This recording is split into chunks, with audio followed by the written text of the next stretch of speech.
Hi there, I'm Dan Hollifield. This is Last Man Standing, the Stupid O'Clock After Show, basically. And we are brought to you proudly by the Rising Tide Broadcast Network, which I promise you has something for everybody, no matter what your interests. Every night of the week, there is a variety of things on there, and it is just absolutely wonderful. Some of the best people that I know are broadcasting these shows, and it's a fun time to be had by all. And then again, we are also brought to you by Hallowcon. My good friend Joe McKeel's Halloween convention, about which just the words fail me at the moment. This is going to be so awesome. This will be my first year being able to attend, and things are just going to be absolutely fun. So y'all hang tight. We'll get with you on that as soon as we possibly can. Let's welcome in Bill and Josh. Hey, Batman Mugs. Yeah, this is the old Frost King one from the 60s. All right. But I keep peppermints in. Hey, I decided that I was going to save my Guinness for tomorrow after work, because tomorrow looks like it's going to be one of those days where I'm going to need real beer when I get home. Well, this is just Sprecher's Cherry Cola I'm trying out, which is actually really good. Oh, good. I was about to ask you if it was any good. Now, Josh, I know that's good. We're gonna be seeing Josh's ceiling here pretty soon, quick, and the words are gonna start slurring, and then you'll hear Kimberly in the background, and then Josh will be gone. No, not tonight. No. Or is she working tonight? No.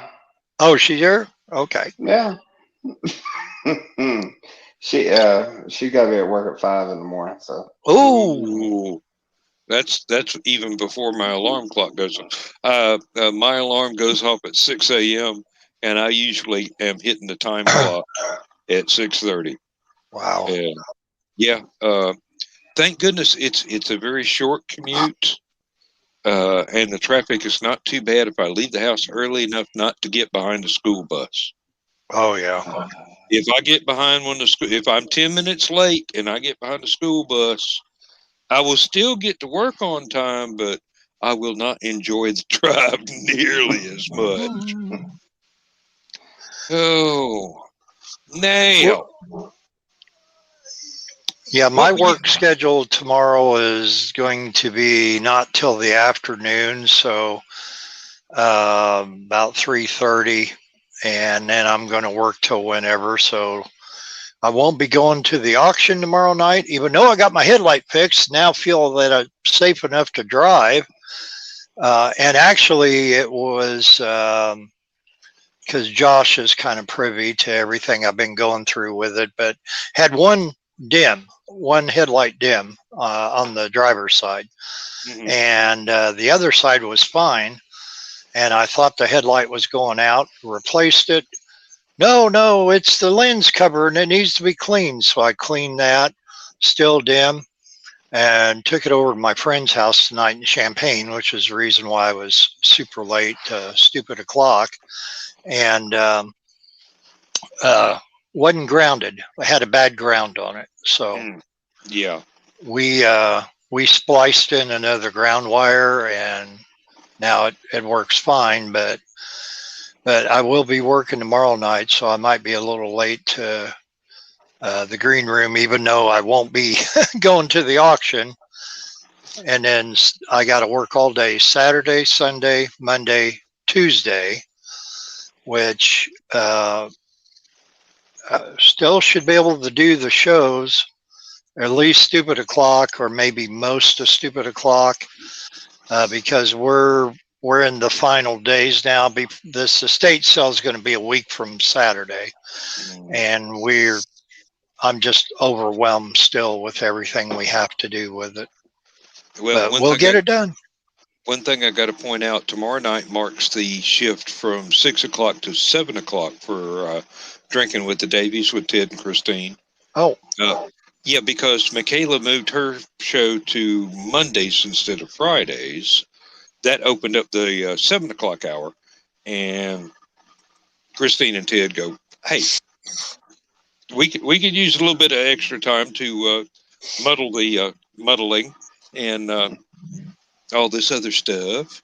I always look forward to that because Christine's she researches all these drinks, and she's just a fond of information that I never even knew before, even if I'd heard of the drink before. So it's always a fun time. And then let's see, Green Room. Oh, what can you say about the Green Room that is allowed on Broadcast Network? Nothing. absolutely nothing. That's it. Now, one thing, bit of information I got to add about something I saw as far as a rising tide person. Willow Schuyler's Pillow Talk. She's having some medical issues right now, so I guess I don't have a time, but I believe she said it's getting moved to Monday. She's gonna do tonight's show on Monday is what she posted. Yeah. Okay. That's and then same thing I saw then. Let's see what else. So there was I hope she something gets else. better, or hope they find out what was her problems and that. So she posted again a little bit later and said it might be environmental rather than medical. So it might be something in the house she's going to have to do something about. Triggering an allergy is what it sounded like. So let's hope it's something that innocuous, because medical problems these days, there's so much else going on in the world that ordinary problems kind of get pushed to the back burner because of the emergencies. Got to keep that Benadryl at arm's length. Among other things. Yeah. My wife found out that we will be eligible for the booster shot for the antivirus here around December, I do believe. Taking into account the schedule that we got our inoculations earlier this year. So and I'm still trying to talk my mother into getting hers. It's like beating your head against a brick wall. The woman had me vaccinated against everything, but she's not going to get hers. I got vaccinated against stuff that don't even exist anymore.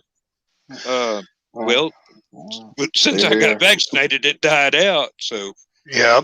Stuff works. Well, here in Illinois, they I guess they're going for the people with immunity problems first, and then everybody else starting in September. But they tell you to wait 8 months after your second vaccination. So that would put it beginning of this December for us down here. Yeah, so for me and Laura, it's going to be the beginning of November for us. But yep. Well, see, I hadn't heard anything about a booster about the Johnson & Johnson. That's what I had. Well, they haven't said anything about that one. They were all I've heard them talk about was Pfizer and Moderna so far. Yep. So I think they're. We got the Pfizer, so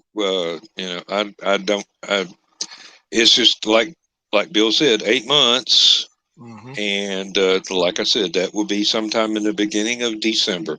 So it'll be Lindsay's birthday present. Yeah. Well, that'd be my birthday present too. If I get to get a booster, so. Yep, and like I said on Stupid O'Clock. Today is my oldest daughter's 51st birthday and my mother's 83rd, 84th. I think you said 84th. Yeah. Well, I have to stop and do the math because one of her jokes when I was growing up was that she couldn't understand how she and my dad had a 3-year-old son when they'd only been married for about 6 months. So, which is totally Well, messing with the timetable because that didn't happen. They'd been married about 2 years before I came along.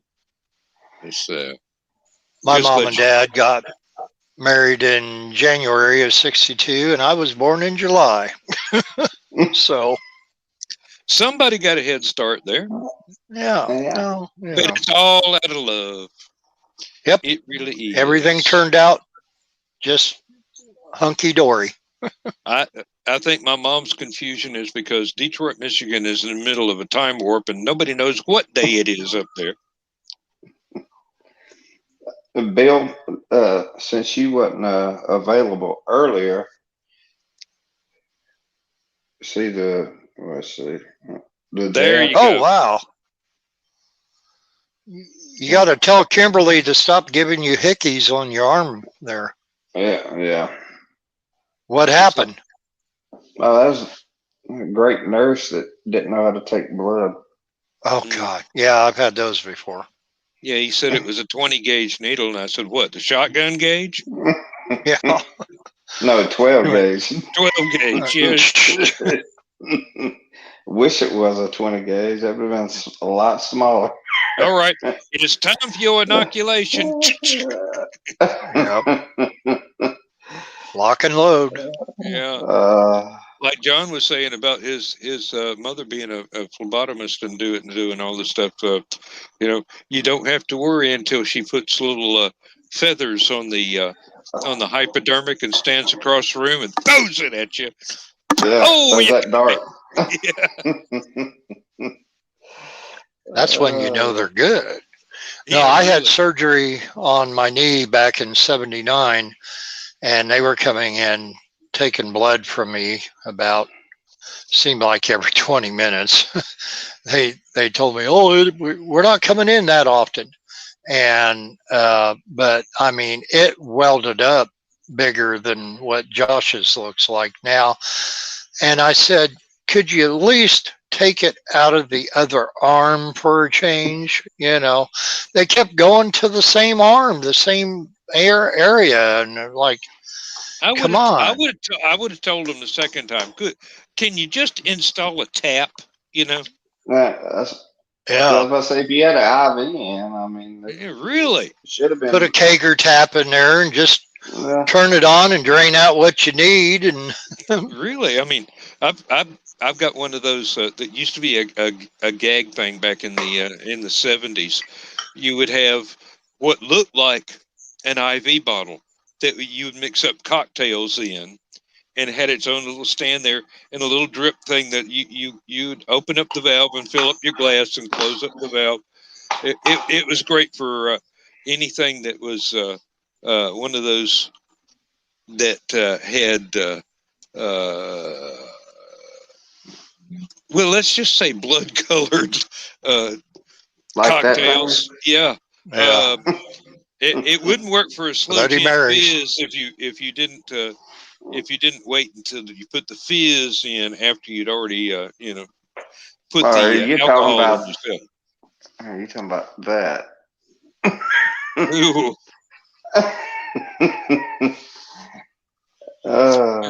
We're not talking about rocket boosters here.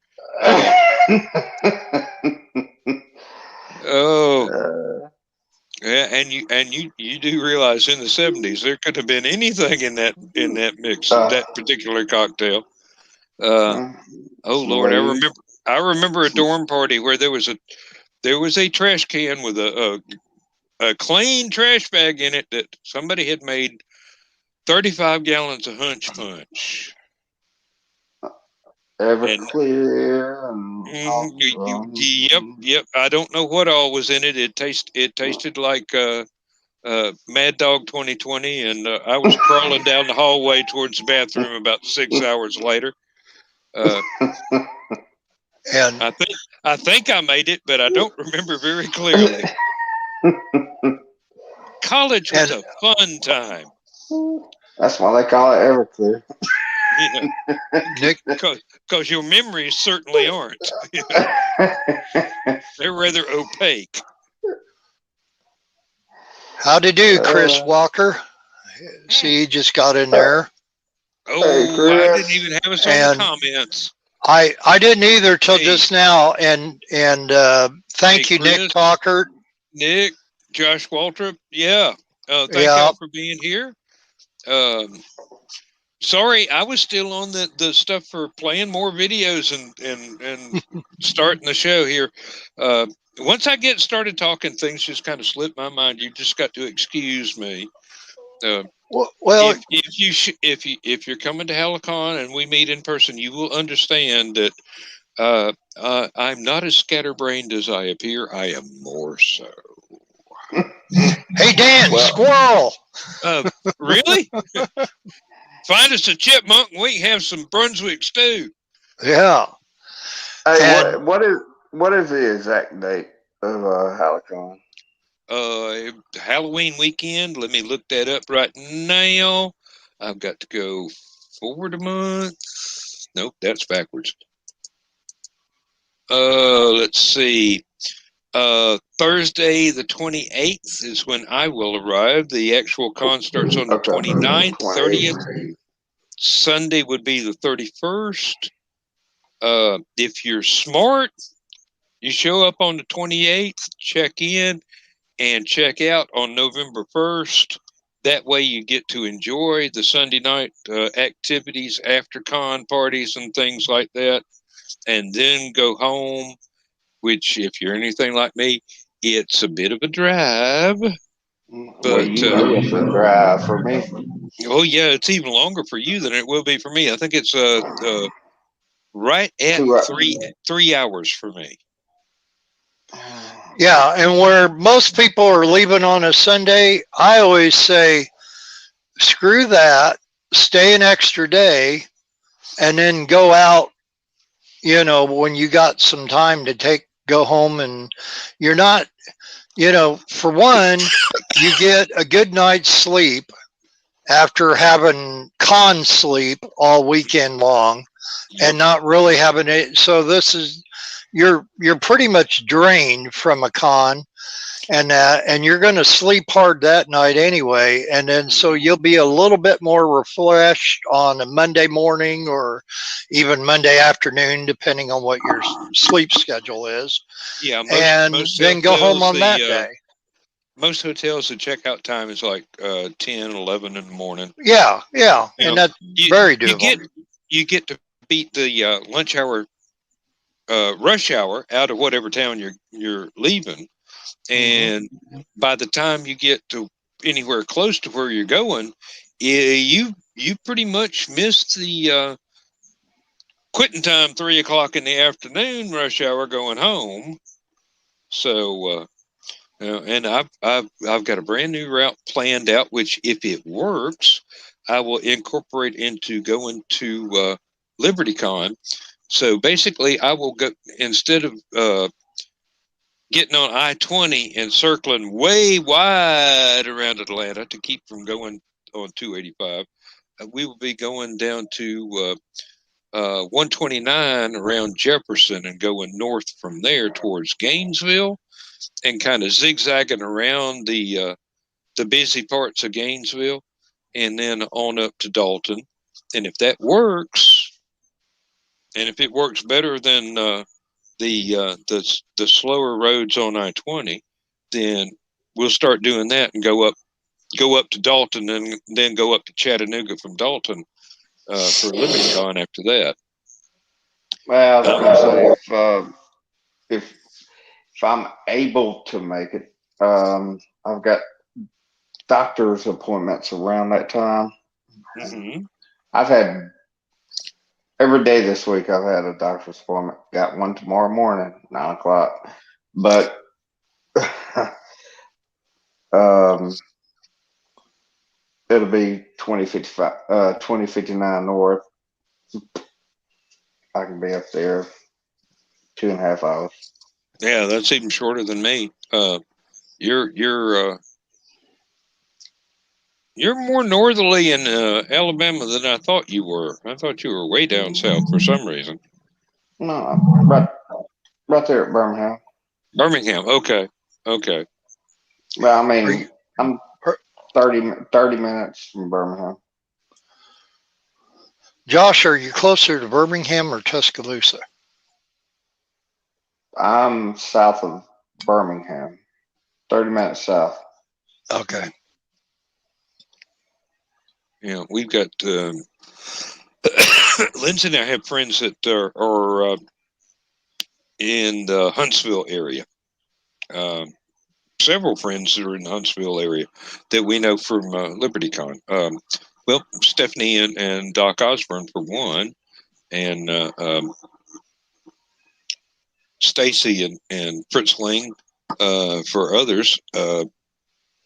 And then there are folks that are a little bit further away than that, but still had to go through there to get to Chattanooga. I tried to get my wife to move to Huntsville. If you ever get a chance to go to the Rocket Park, it's a fun day's outing. Yeah, I mean, I've been there quite a few times. I've only been there once, but it was really impressive. I really enjoyed it, and I was I can't remember if I was still in college at the time or had just gotten out of college at the time.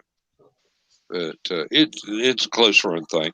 I had a marvelous time. We were on our way to go to an SCA event in Oxford, Mississippi, and we stopped in Huntsville to take a break from driving from Athens, Georgia. So, fun time was had by all. Had a car full of folks, and we managed to make it to the SCA event. Had a great time there, and came back. And Lord, that was a long time ago. I was gonna say, if you went to Oxford, you probably had some hottie toddies. So. Don't know. Every time we went through Huntsville and stopped there at the museum, I've been there a good number of times, simply for the fact that when I was Civil War reenactor, we would do a reenactment down in Selma that was only every other year.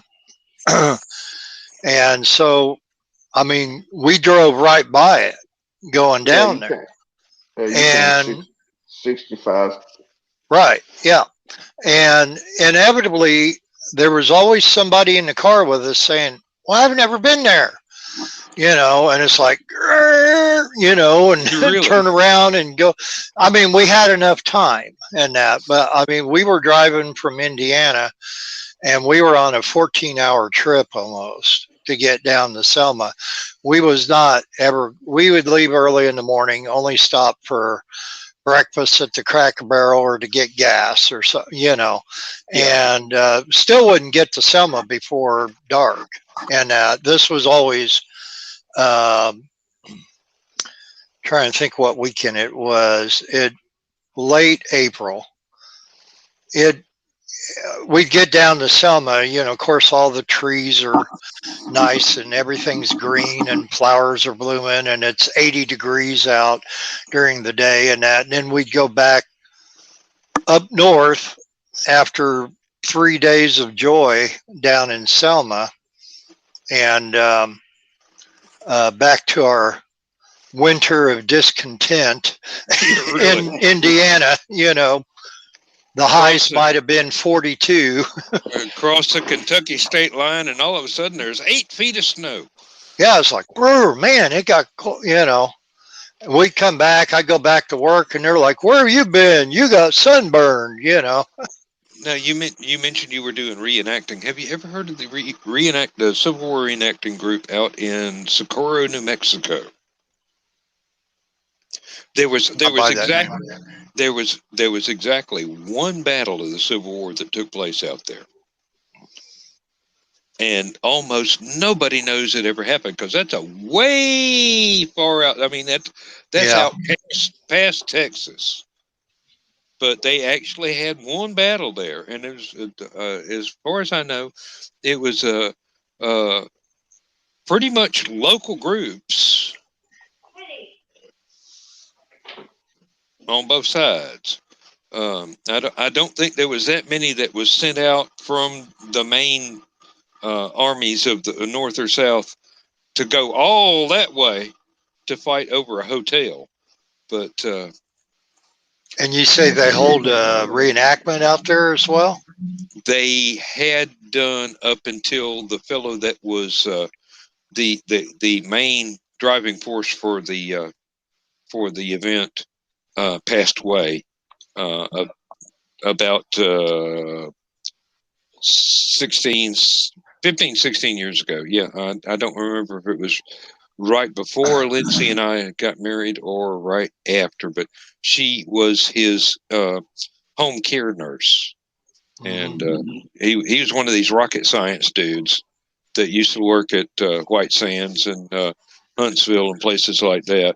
But he retired out to Socorro and got into the reenactment thing. And he was real big on it and sponsoring the events and things like that. They had a nice little group. People showed up every year, and I don't know if it still goes on because, like I said, he was the driving force behind it. So unless the town kept it up, I just don't know.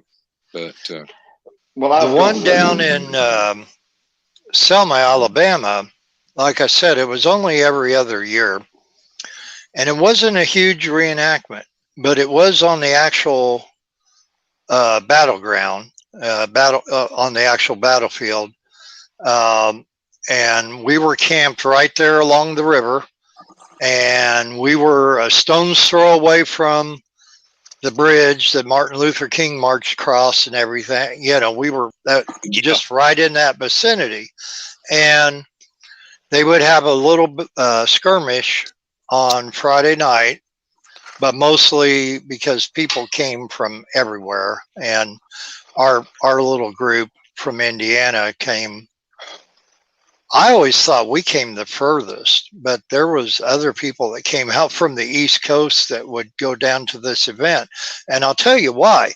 Even though it wasn't a big event, they would have a battle on the regular football battle on Saturday. They'd have a lot of encampment little activities for people before and after the battle. Saturday evening, they had this huge cotillion in the historic district of Selma on the back lawn of a southern plantation, it was a big Georgian mansion. Mm-hmm. And the one year we went, we were privy to the last Confederate widow that was alive. And I'm trying to think of what her name is right now, and it escapes me because it's late. But anyway, and I'll think of it and maybe have a backstory for Stupid O'Clock Saturday night or something. But she was actually there, and we got to talk to her. It was wonderful. Obviously, she married a Civil War Confederate veteran when he was old and she was very young. Yeah. So, and that's how she was. I believe I've read the story before. Yeah. Yeah. She was still alive in the 90s, and she was in her 90s at the time. And, but they put on a cotillion like no other. They had 3 different bands out there on the lawn. They had the original slave quarters with these big 2-story brick buildings that was adjacent to one side of the big mansion. And these things dwarfed a lot of the nicer 2-story buildings over here in Danville, Illinois. And that, so if Carl and Donna was still watching or whatever, kind of up in their end of the neck of the woods up there, and they had appropriate people dressed in appropriate clothes as servers. That's about the easiest way I can say that. Mm-hmm. They had the bands and all the playing the appropriate music and clothes and stuff. Food like no other. Your meal ticket was $10, but you got about $50 worth of food. All the officers got free wine and cigars. That's you a got perk. you got a full access to the mansion, but there were several areas that were kind of roped off, so you couldn't really hang out in there. But everything was on the back lawn and that. Then on Sunday morning, prior to the battle, the person, his last name is Rambo, and I was trying to think of what his first name was, but he portrayed Nathan Bedford Forrest for the reenactment, and himself and a group of people from Selma, from the city of Selma, are the ones that put on this whole reenactment. And there is a Confederate cemetery down there, and they galvanize all the Federal and Confederate troops, and we all march through Selma to this Confederate cemetery. And then Mr. Rambo, dressed as Nathan Bedford Forrest on horseback, he does orchestrates and performs a cemetery tour for everybody. So you got all the reenactors all, marching in line and that. And then, of course, you got all the spectators, and that, walking along in that. And it is such an informative, wonderful cemetery tour of all the people that were buried there, important to the war, important to Selma at the time, or Alabama at the time. And then you went back, and then, of course, everybody starts gearing up for the Sunday battle that Sunday afternoon. And they also had actually right before the cemetery tour, there was a church service down there too that would end just prior to the tour. And they, and then, of course, after the battle, then everybody kind of starts packing up, and because a lot of people like our group had a long ways to go, but yeah, for a small reenactment, people came from states away because of just how well it was put on, and just all the. Excuse God me. bless you. Good grief. Bless you. It's been hot. It's been hot as all get out all day, and we had the attic fan on and cooled the house off. And now I believe I'm suffering from anything that's been pulled in through the window. The attic to the attic. Yeah. There's a lot of dust coming in, even after this rain. I swear. You'd think we're in the Dust Bowl out Midwest. Well, no. I was just about to say my eyes are dried out like all get out right now. It's been Josh, raining. your eyes look like they're about swelled up. Well, I was going to ask you if you had some allergy problems tonight, because your eyes are very swollen. Well, that, and plus I didn't, Kimberly worked last night 3 to 10 o'clock this morning. Mm-hmm. So you didn't sleep well, did you? Nope. And I had a doctor's appointment at 11. So yeah. But what you were saying, Bill, I think that cemetery you're talking about, I think that's where Hank Williams Sr. is buried. Yes, he is. Mm-hmm. Yep. Oh. Nashville, Indiana, they have one of his suits down there, and his cowboy hat and his boots and that. And until you see, and it's kind of like the nudie suits. I was about to say, yeah. Yeah, with all the sequin stuff and all that on there, real beautiful things. But you don't realize how small of a man Hank Williams Sr. was until you see that suit. It's amazing. Hank Jr. is gargantuan by comparison. Yeah, he is a big old boy. And back to the New Mexico battle, you was Yeah. talking about uh, the reason that actually happened, which I'm sure you know, the Confederate States, they wanted to go into Mexico.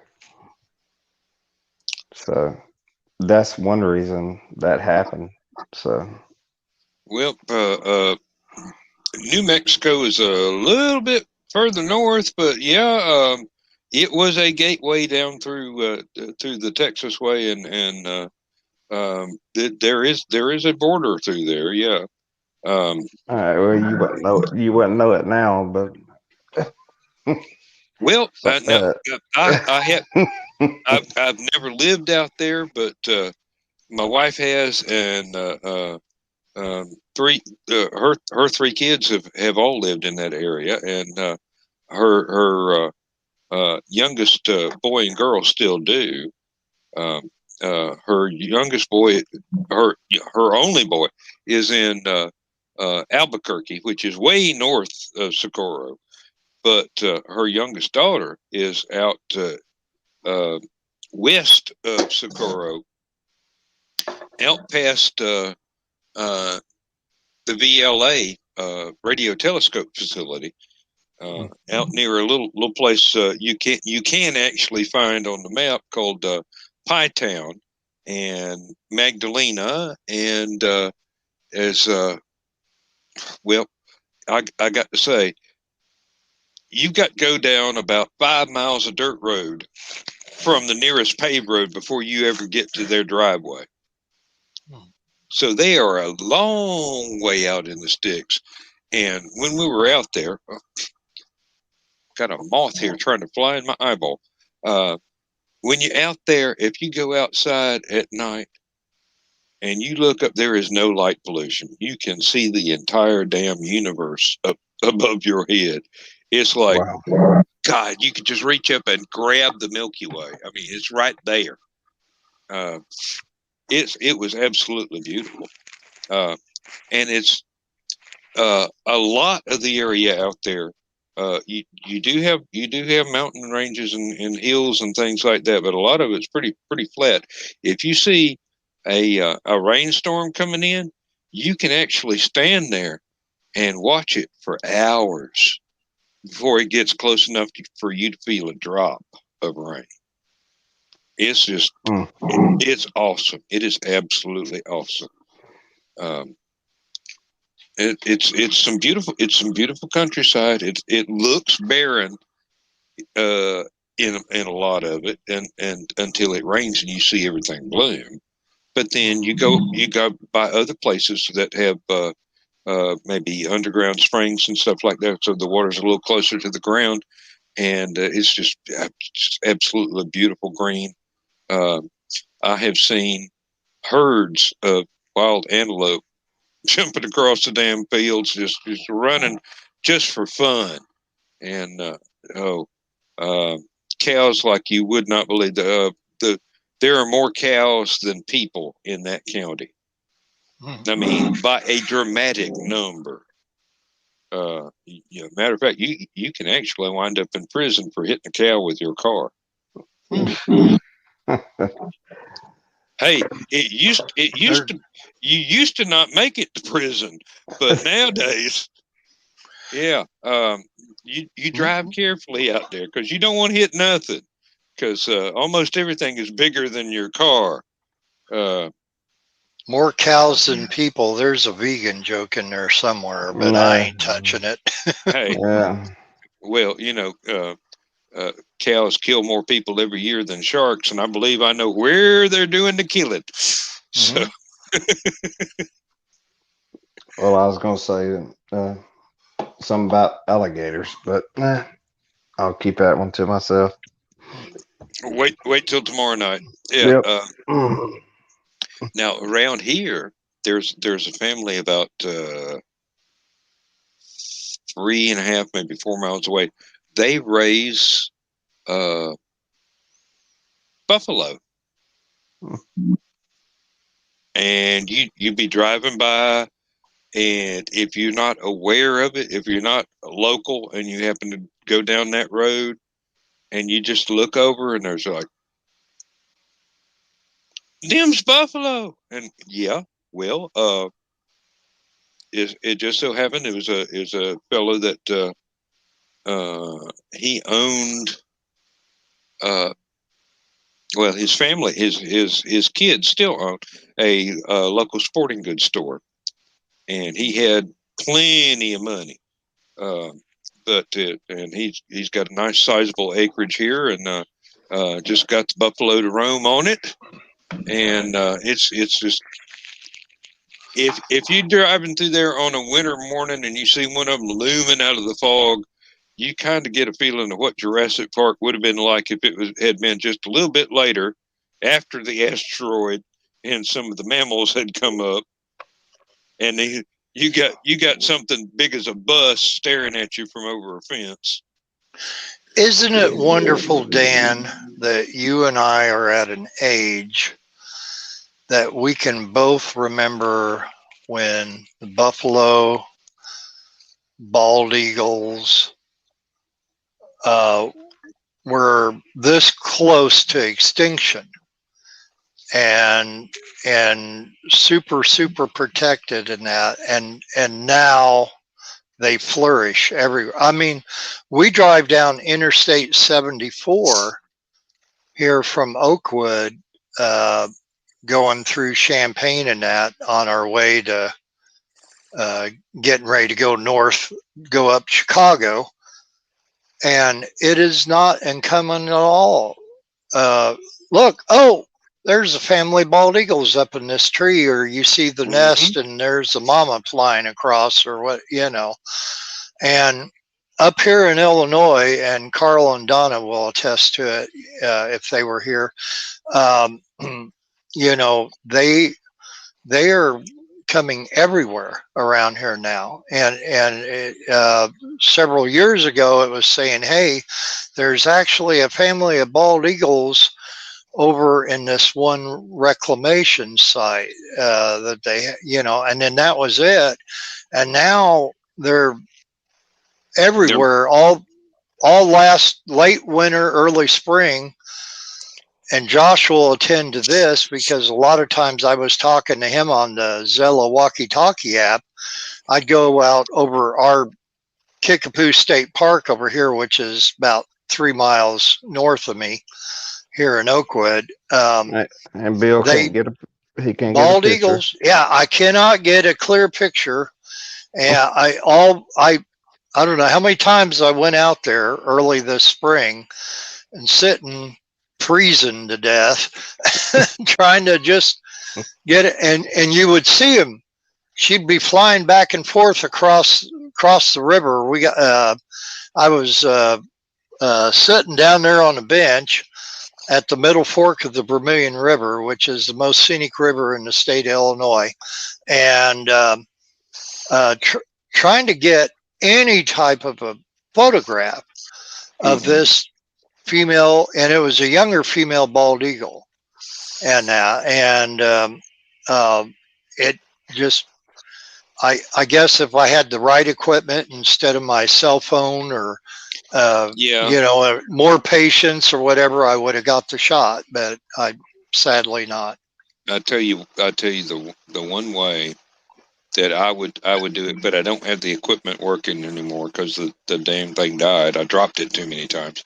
I had a camcorder and a tripod, so I would set up the camcorder on the tripod, zoom in on that nest, and just let it run till it ran out of room on the chip to store movies. Just, you know, wouldn't have to be the highest quality.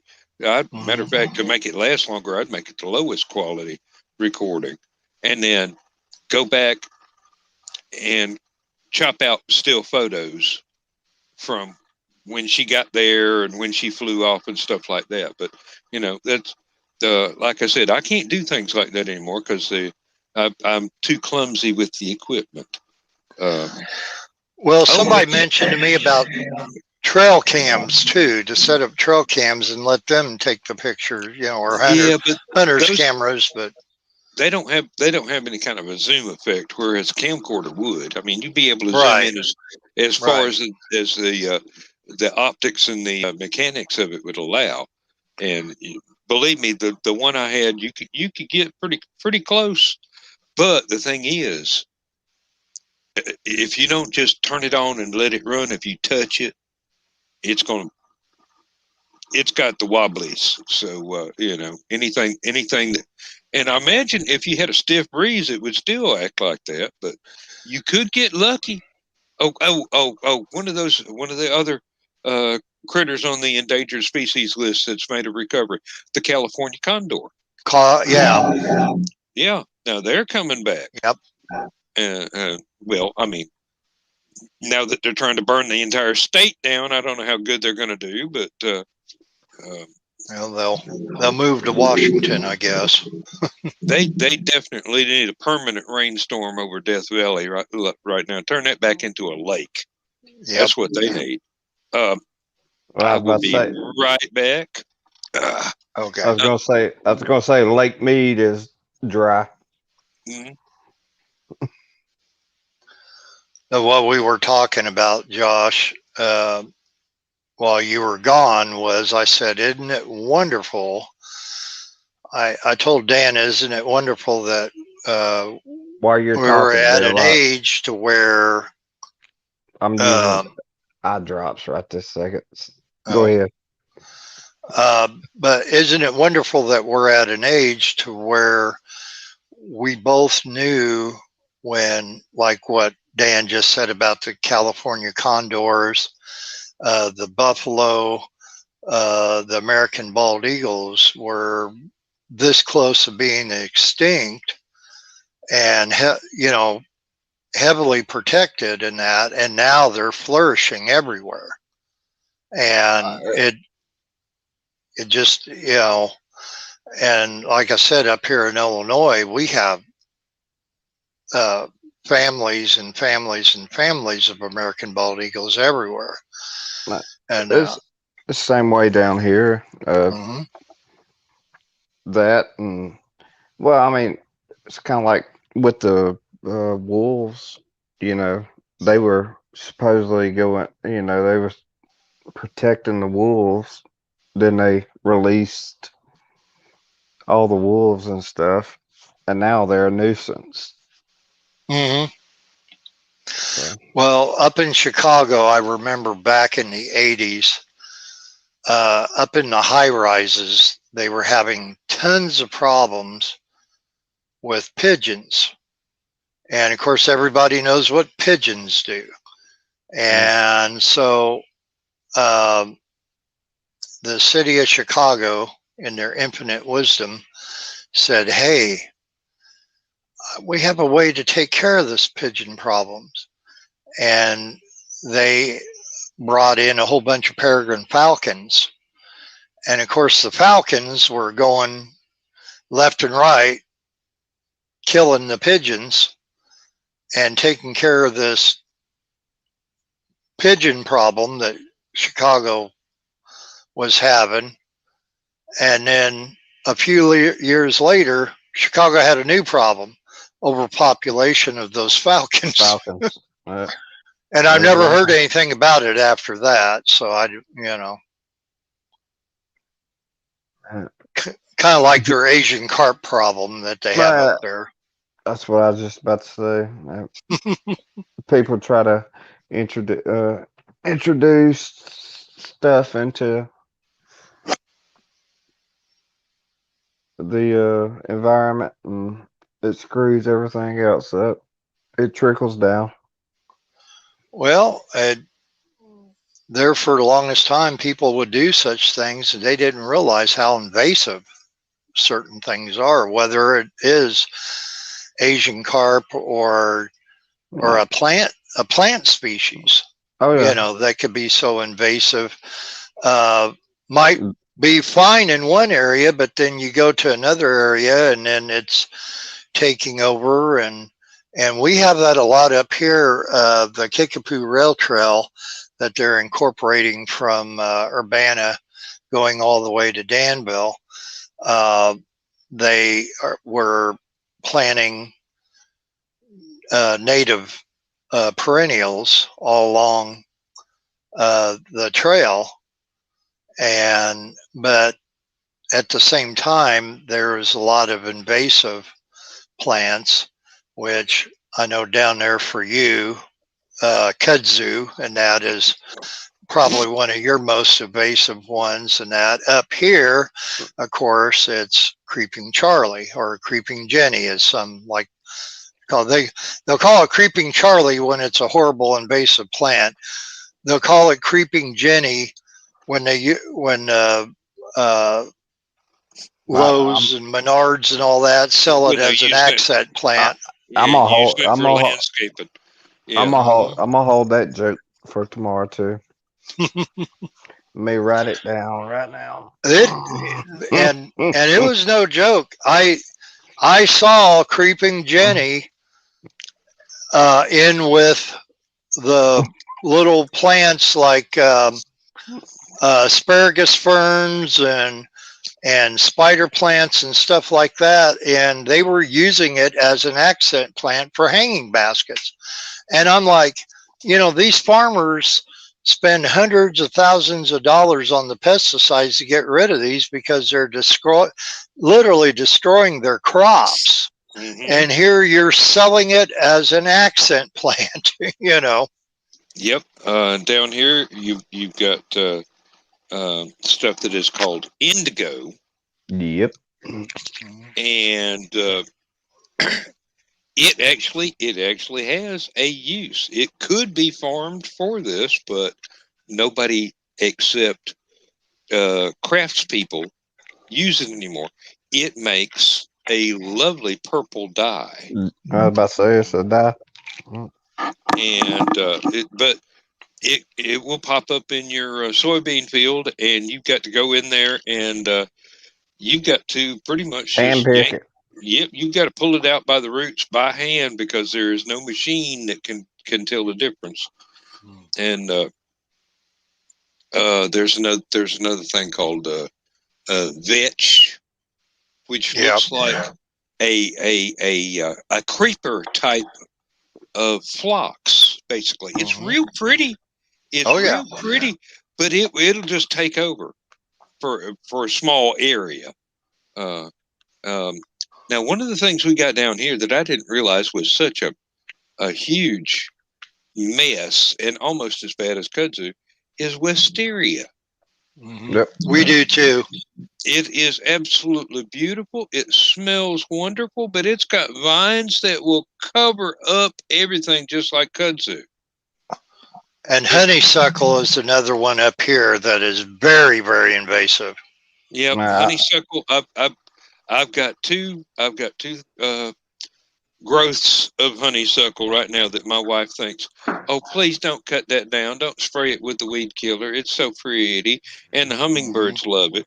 We're just beginning to get rid of the trumpet vine that the hummingbirds love because that stuff, God, believe me, if I had my choice between kudzu and trumpet vine, I'd choose the kudzu because trumpet vine is it's harder to kill out. It really is. And it will, if you let it climb up the side of your house and get on your shingles or anything, it will destroy your roof. Yeah, I was about to say my neighbor right now has that going up the side of his house. Yeah, we sold trumpet vine in hanging baskets. They called it trumpet flowers. Mm-hmm. And hummingbirds do love it, and they $20 for a 10-inch hanging basket of this stuff, and people wasn't buying it at first because it was so expensive for a hanging basket, an annual hanging basket, and I would say.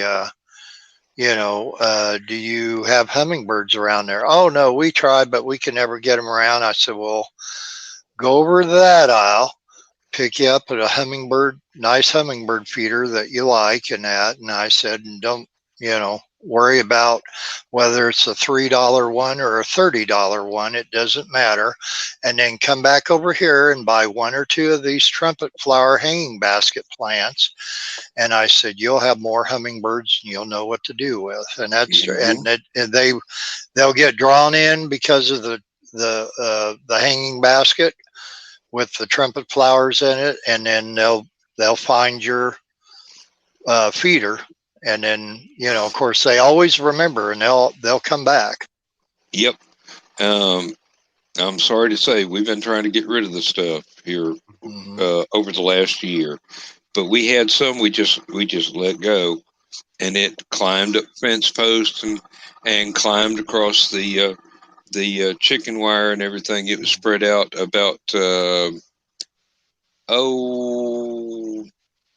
18 to 20 square feet, and it was just all the flowers would come in, and we had like 50 to 100 hummingbirds on any given day.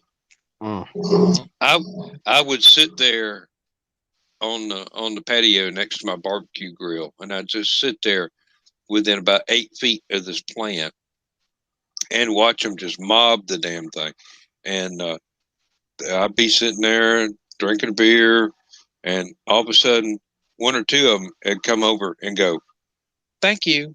And I mean, that just about would land on me, but kept their distance. They'll get familiar with you after a while. Oh, my hummingbirds love me. They come in my garage when I'm out there smoking my meat.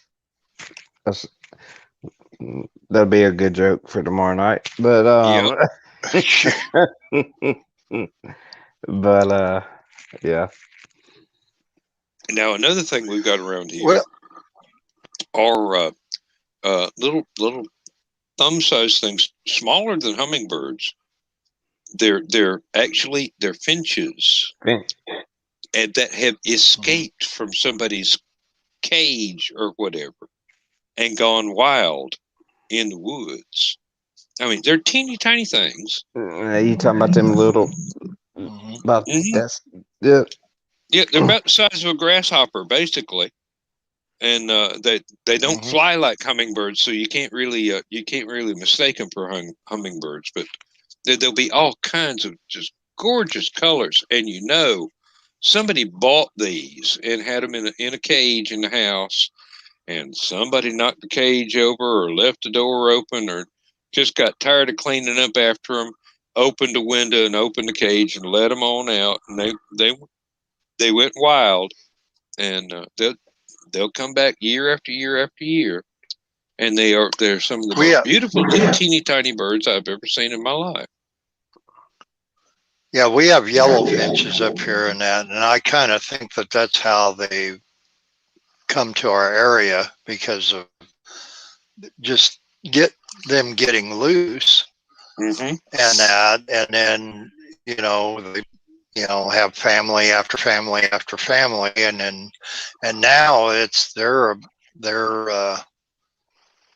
pretty much native to Illinois. I don't know how any other way to explain it. They're always up here, and they are a very bright yellow color, and you see them go boom by you, and all you see is this yellow blur, but it's one of those little finches. Yeah, what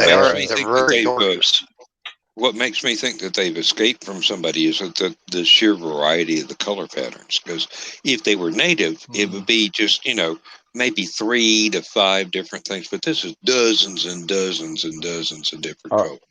I was about to say it's a hybrid. And Bill, take all of them you want. Now that they're in the wild and they've got a larger breeding population, you'll see a reduction in the number of colors as they interbreed. They'll go on and get back closer to the original that nobody had ever So, meddled with, yep. like we have done dogs and cats to get different varieties. On their own, they'll interbreed until they get back to the sort of the ancestral finch sort of thing. But there'll still be some of those because the genes are still there. There'll still be some of those that pop up from time to time and have these fantastic colors. Oh yeah. So Chris Walker just says, I learned so much listening to y'all. Now, Chris, you need to get in tomorrow morning on Brian Morris's Never Mind the Furthermore, because whenever I advertise Stupid O'Clock and Last Man Standing, I always say, join us for some fun and you'll learn something before it's done. And Brian Morris always tags me on that and says, Bill, you're going to scare him away. But here is Chris Walker right here, Chris, why admitting that he's learning something from this program. Chris, why are you not in here right now? He's probably working on some Hallowcon stuff. No. Could be, yeah. He's a busy man. It's getting on down close to the time when schedules have to be finalized and stuff. Paperwork has to be done, and this, that, and the other thing. Like I said, I'm looking forward to this one being my first time able to attend. I'm hoping I'm able to. So, well, if you don't find me in the bar, you'll find me in the smoking area. Well, now, Joe Dog has already said he's not going to put me on any panels, but I'm not going to trust him on that. If there's something that needs something that I know something about, he will have no mercy on sticking me on a panel. But he told me if I came, I had to damn cook. So I'm like, what the hell? So, hey, you volunteered. I didn't volunteer. I heard you volunteer. We're going to have to pull up the old tapes and show where. Well, if I volunteered, Josh volunteered. That I think Dan, wasn't it? Josh volunteered, and then about 5 seconds later, all we saw was Josh's ceiling in his room, and then that was kind of the end of everything. But I know we got him to volunteer prior to him losing it. Now, in Josh's defense, he and I had both been drinking quite heavily that night. Well, that's when Joe Dog gets the majority of his volunteers. See, Joe's smart. Now, he doesn't look for volunteers at the beginning of Stupid O'Clock. He looks for volunteers at the end of Last Man Standing. When we're just barely able to get up. Yeah. Right. Oh. And you wonder why I don't drink. You're a wise man. Wise. Very wise. No, I do believe I've seen Keisha's phone flip backwards and show her ceiling more often than I've seen Josh's phone flip backwards and show his ceiling. It's a close run thing. I mean, teeny tiny little bit of difference there, but I got to say something. I watched, speaking of Keisha, A-Cup. I was about to say, where is she not been on tonight? She was in Stupid O'Clock, but I don't know if she's. Yeah. Keisha, I actually got to watch the other night, Cryptid Crunch, with Willow, Skylar, and Keisha Cup and A-Cup and JD the Jersey Devil, and which I thought that was a very cute show. So I got to promote that, which they're on the back of the Cereal Box Network. And I forget which night now it was because all my days have been running together, but I did get to watch about 20 minutes of it and they did a great show. I gotta give them kudos for it. I think it's Tuesdays, but I'm not sure. But it is an absolutely adorable program, let me tell you.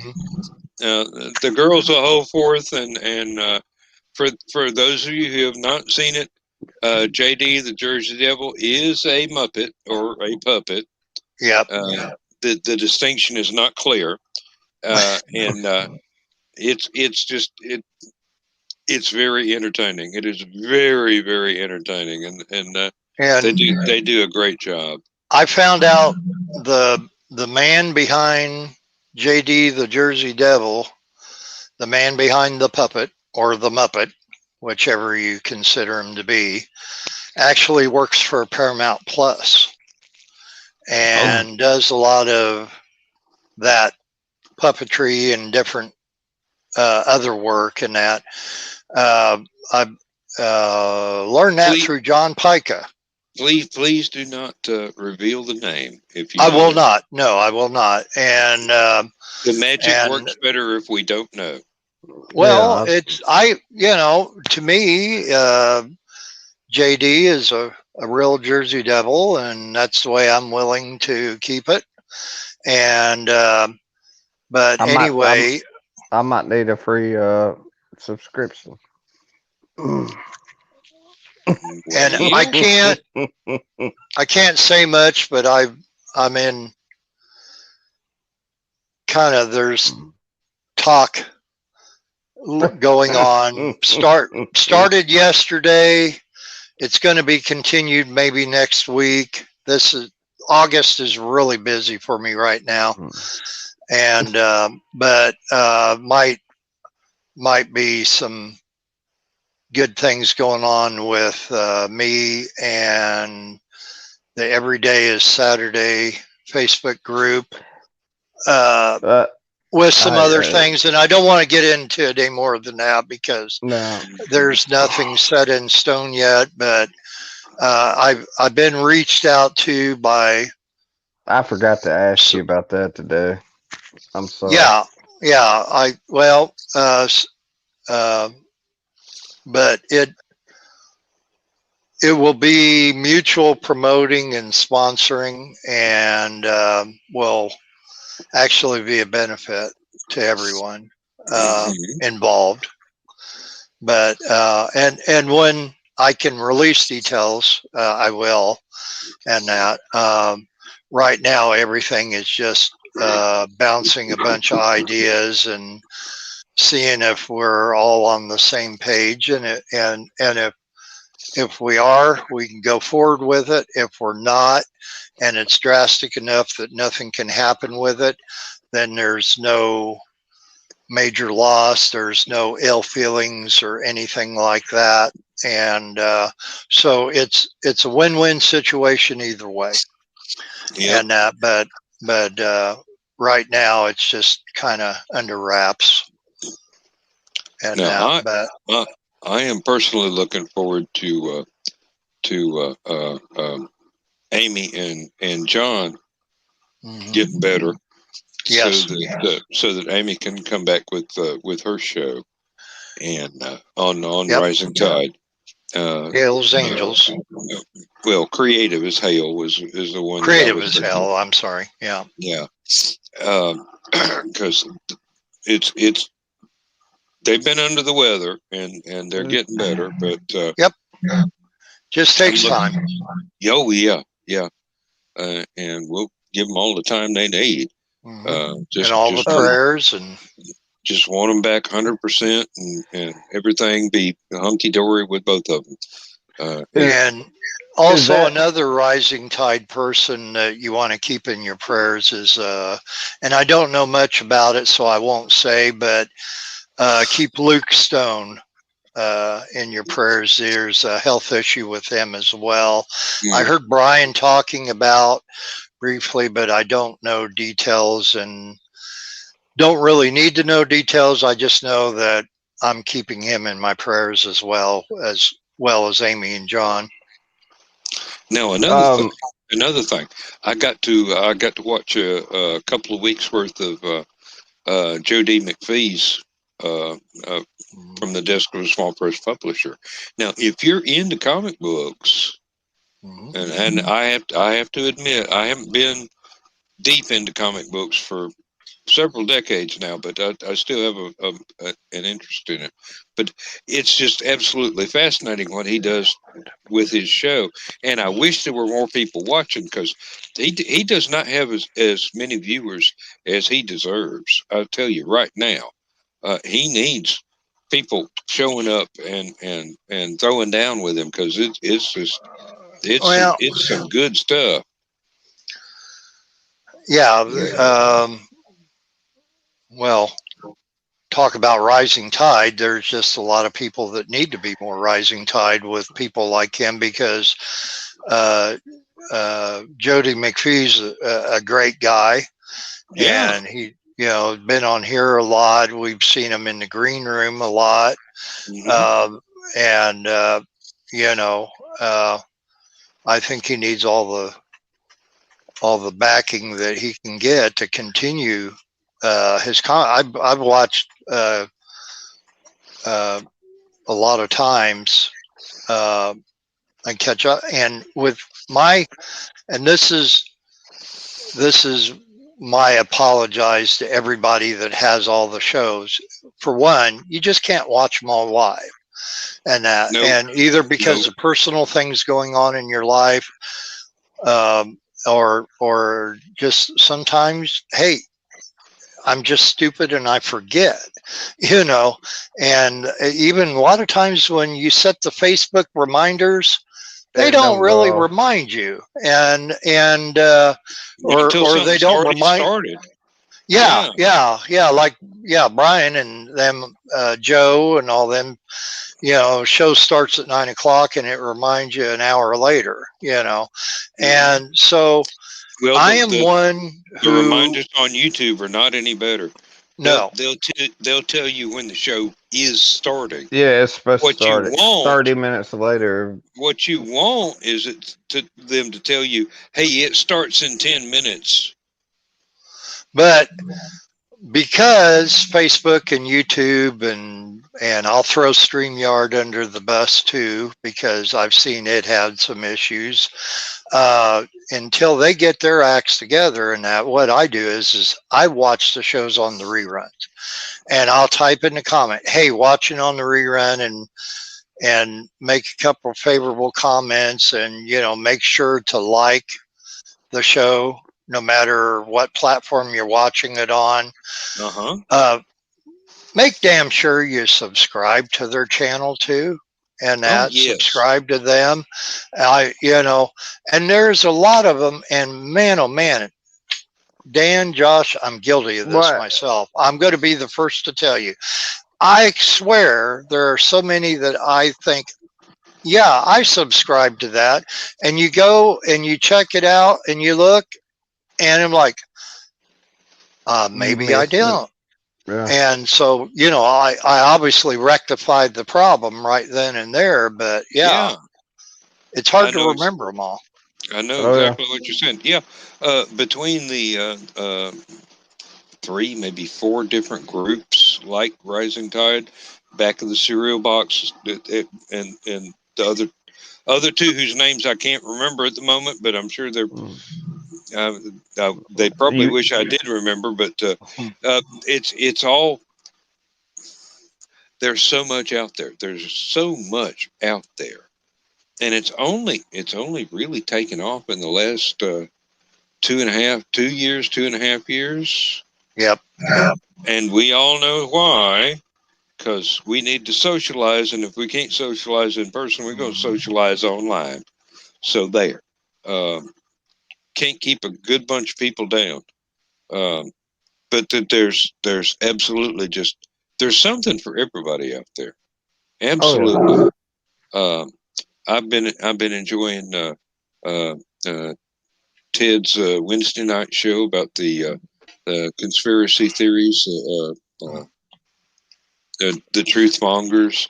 I'm at work during the daytime, so I can't watch Brian's daytime shows.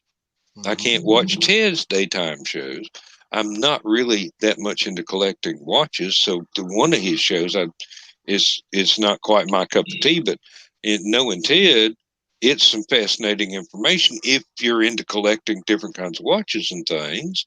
And then he's got the interview stuff too, which is he's a damn good interviewer. I'll tell you that right now. And now Rising Tide at the moment seems to be a little bit comic book heavy. It can be. It can be, but there's nothing wrong with that because it's all different ways of looking at that. And if somebody else has a different interest and wants to go ahead and start talking about their interest and pop up with a show, then there's a place for them on Rising Tide as a brand new show, brand new topic of interest. I'd like to see somebody talking about science fiction and fantasy movies and TV shows. But we do that here. We do that in Stupid O'Clock, but not as the main focus of what we're doing.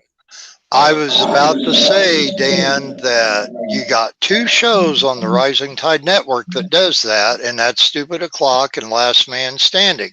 And I've seen other shows where they kind of vary off topic every once in a while, or they'll know when to end that topic and go off, not too far out in left field, but just in another direction, and but not to the degree to that Stupid O'Clock and Last Man Standing does. And that's the whole reason why I started watching the show to begin with.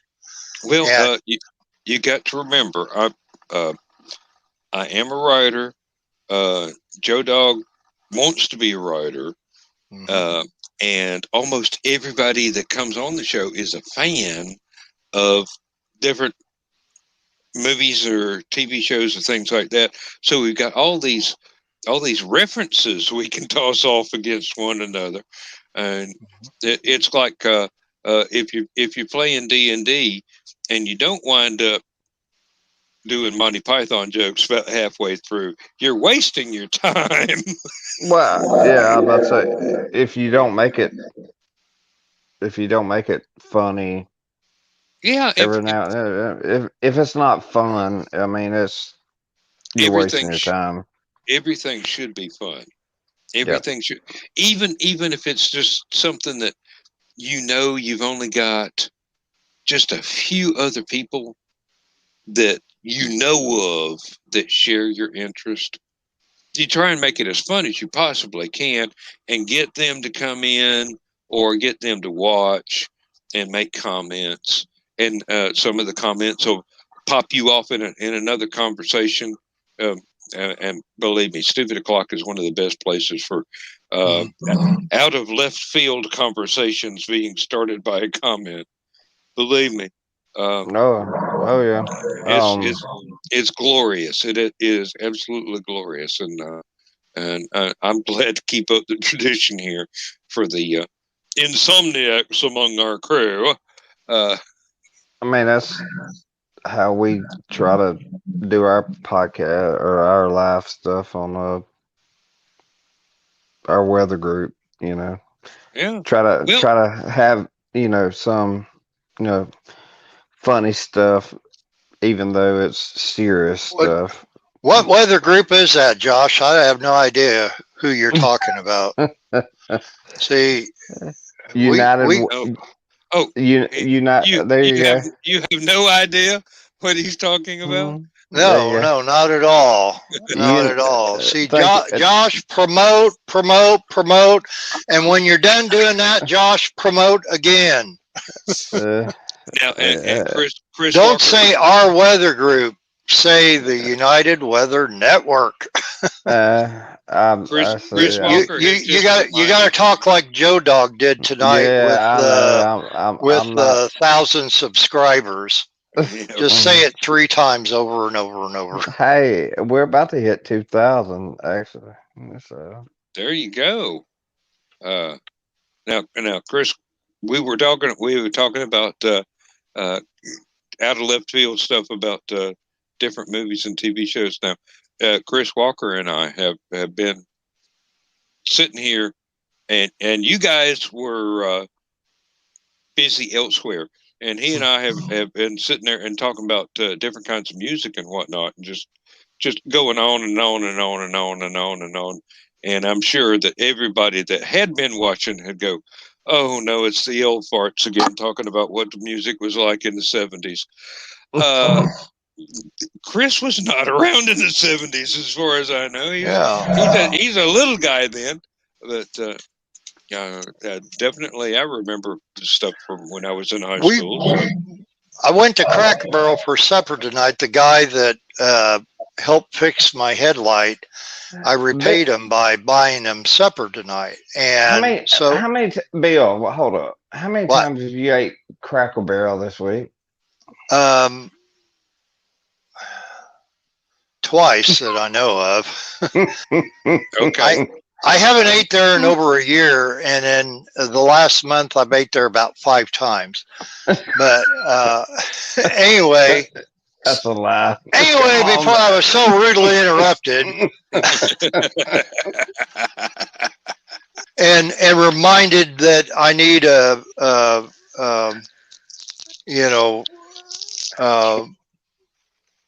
get something. Anyway, I'm losing my train of thought is derailed a long time ago. I'm not going to say I'm losing my train of thought because it has derailed, but no, we were sitting at Cracker Barrel tonight, and the guy who was our waiter, who was, I'm going to guess he was probably in his early mid-20s.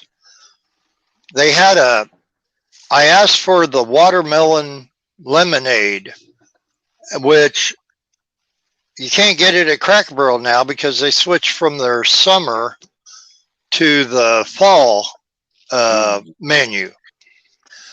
And he said, well, we don't have that, but we got peach tea and we got huckleberry tea. I said, what? Huckleberry tea. Oh, well, let me try that. And I did. Huckleberry, yeah. I don't like huckleberry tea. I might like huckleberries or huckleberry jam or huckleberry preserves. This huckleberry tea I did not like. But my point that I was making, that this 20-something-year-old kid said, I have no idea what huckleberry tea was. I didn't know what huckleberry was at all before we got this tea. And I said, oh, you mean other than the Mark Twain character? And he goes, who? And he had no idea who Huckleberry Finn was. But he knew he brought up Huckleberry Hound. 20-something-year-old kid brings up a 1960s Hanna-Barbera cartoon character out of the blue. So I told him, I said, well, kudos to you for bringing up a cartoon character that's more than twice your age, 3 times his age. And so I don't know where that came out of, but there are younger people that get into a lot of this stuff. And I know not that long ago when I was working at Lowe's, we used to have to go to Peoria every spring to these seminars that I absolutely hated. But the only redeeming thing from it is that when we left the almost 12-hour seminar, on our way back home, we would always stop somewhere to get something for supper. No, Josh, it wasn't Cracker Barrel. So, but anyway, the younger kids in our group would go up. They had this jukebox where we were at a Denny's or somewhere, and they're playing all these old 60s and 70s songs and really grooving to it.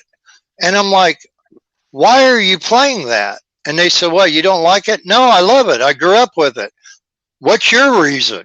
You know, oh, we love this stuff. This is great music. This is, and Lord, maybe it was their parents' albums or something More that than they likely. heard when they were 4 or 5 years old or something. But it's like I had not a clue why 20-something-year-old kids, 10 years ago was into 70s music, Hey, it's probably the same reason that I got into big bands and jazz and stuff like that, because that Yeah.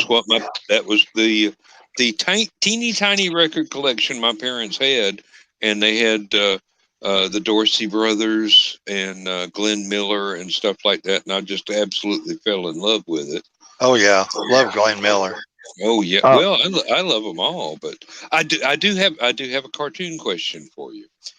While you were talking, there was one. It was the same. I believe it was the same animation company that did "Wait Till Your Father Gets Home" and Roman Holidays.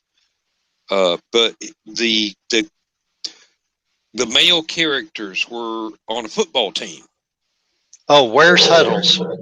Okay, thank you. I could not Yeah, remember and that was Hanna-Barbera. Yeah, actually, yep. I have posted some episodes of Where's Huddles in the Everyday is Saturday group, and Huddles. He was it was almost kind of a honeymooners type thing, because the main character was almost like a Ralph Crandom. It reminded me more of the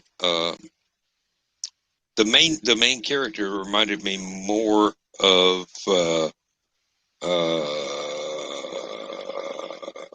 Odd Couple.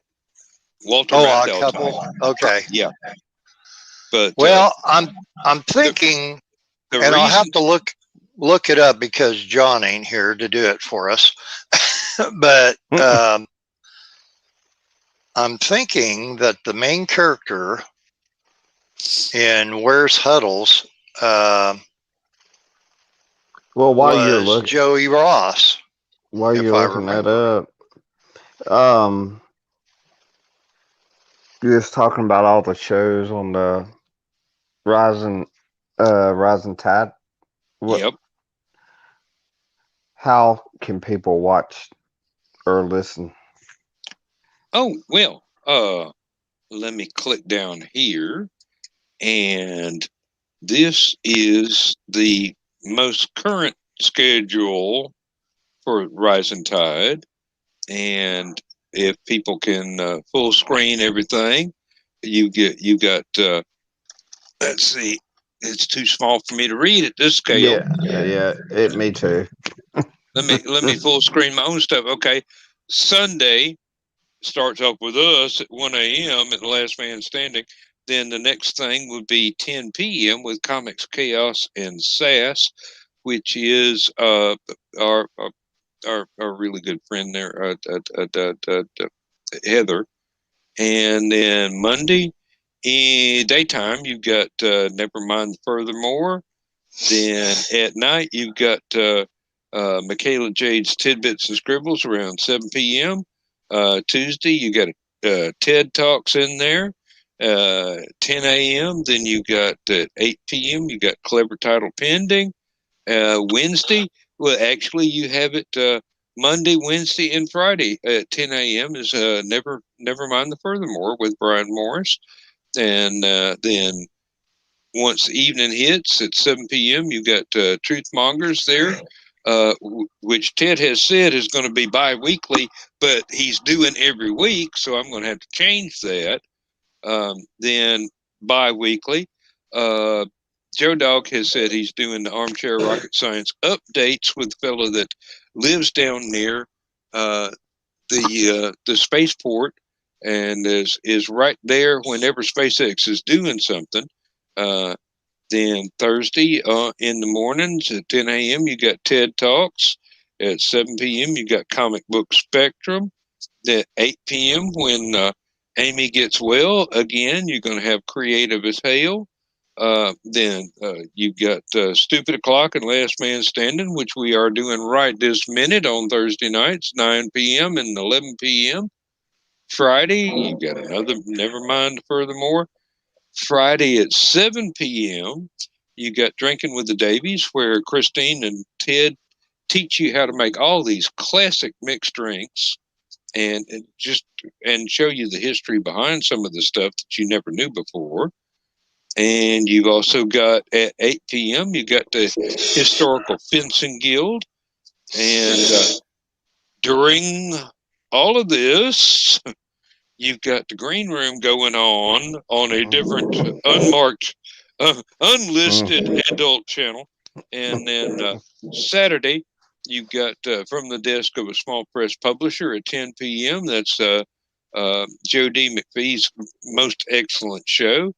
And then Stupid O'Clock again at 11 p.m. on Facebook and YouTube, followed immediately by Sunday morning's Last Man Standing, which starts the cycle all over again.